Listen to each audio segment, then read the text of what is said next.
Member for Burnaby, New Westminster.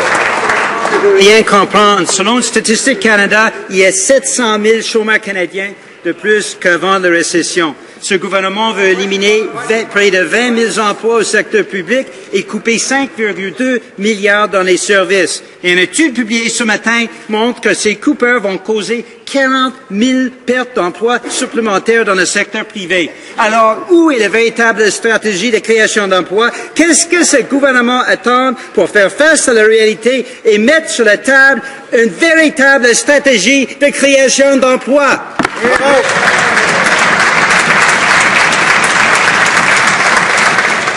The Honourable Minister of Finance.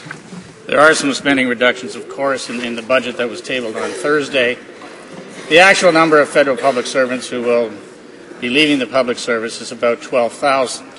The so-called study to which the member refers, Mr. Speaker, is by something called the Canadian Association of Professional Employees, which is using a wild number of 40,825 Canadians, but it's not as wild as they were in February. Then they were at not fewer than 116,000 Canadians.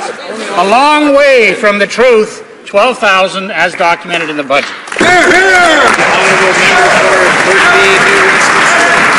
Thank you, Mr. Speaker. They were actually using figures that were released. Order. Order. The Honourable Member for Burnaby, New Westminster has the floor.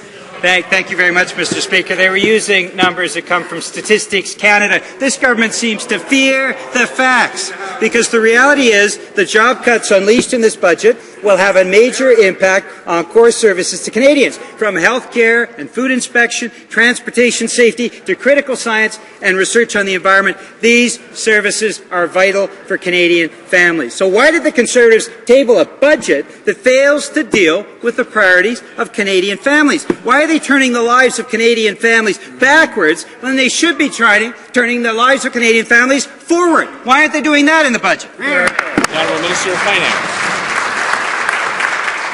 Well, here's what we're doing in the budget. We're looking at long-term growth, jobs, and prosperity in Canada. We have the track record on this side of the House, Mr. Speaker, 610,000 net new jobs in Canada since the end of the recession. And what is the prescription from the other side of the House? It's a $10 billion tax hike. That's what the New Democratic opposition recommends for Canada, a huge job-killing tax. That's not what we're doing. Jobs, growth, and prosperity.